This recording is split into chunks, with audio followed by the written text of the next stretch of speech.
18 ذیقعدہ سن 1446 ہجری بقرعید آنے والی ہے، اور پاکستان میں 7 جون کو بقرعید کی توقع ہے، سعودی عرب میں 6 جون کو توقع ہے۔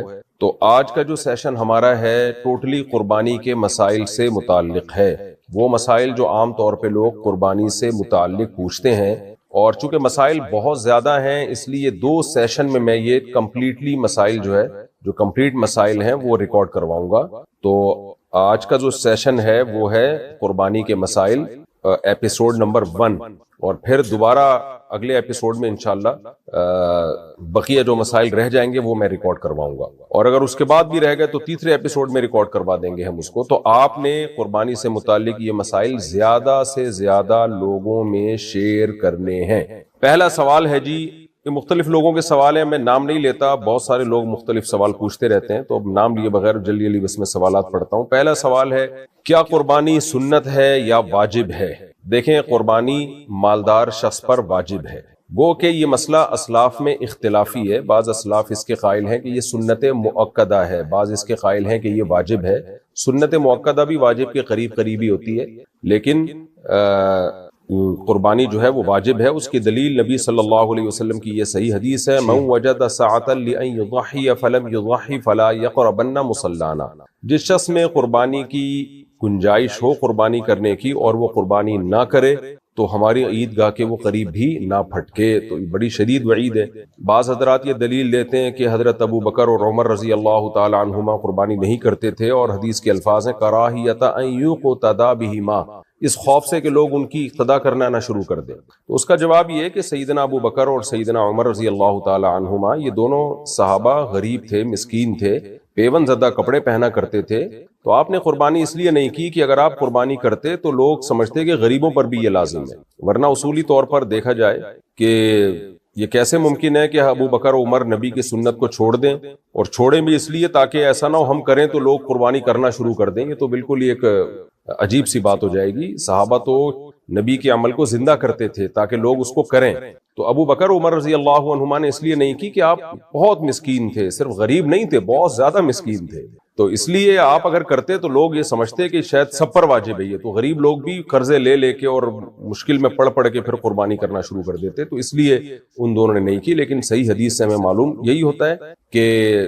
نبی صلی اللہ علیہ وسلم نے فرمایا جس کے پاس قربانی کی گنجائش تھی اس نے نہیں کی، وہ ہماری عیدگاہ کے قریب نہ پھٹکے۔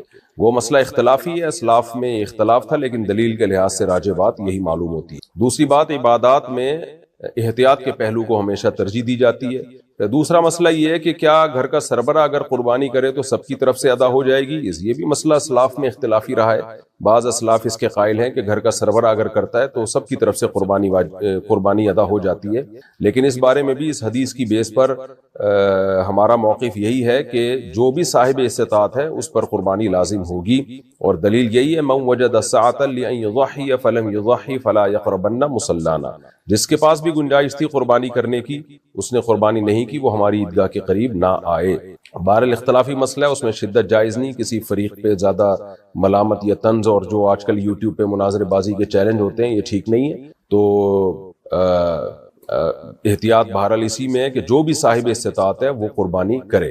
دوسرا مسئلہ ہے قربانی لازم کس پر ہے؟ تو قربانی صاحب استطاعت پہ لازم ہے، صاحب نصاب پہ لازم ہے۔ صاحب نصاب کسے کہتے ہیں؟ 5 چیزیں: سونا، چاندی، مال تجارت۔ مال تجارت کہتے ہیں ہر وہ سامان جو آپ نے بیچنے کی نیت سے خریدا ہو اور اب تک بیچنے ہی کی نیت ہو۔ اور چوتھی چیز ہے یعنی سونا، چاندی، کیش، مال تجارت، اور 5ویں چیز ہے ضرورت سے زائد سامان۔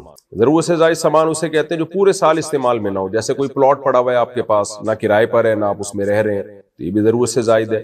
کوئی گھر آپ نے بنایا ہوا ہے، نہ کرائے پہ دیا ہوا ہے نہ اس میں آپ رہتے ہیں تو یہ بھی ضرورت سے زائد ہے۔ کوئی گاڑی آپ کے پاس ہے، پورے سال استعمال ہی نہیں ہوتی وہ بھی ضرورت سے زائد ہے۔ ڈنر سیٹ گھر میں پڑے ہوئے ہیں، شوکیس میں سجا کے رکھے ہیں، پورے سال استعمال ہی نہیں ہوئے تو وہ بھی ضرورت سے زائد ہے۔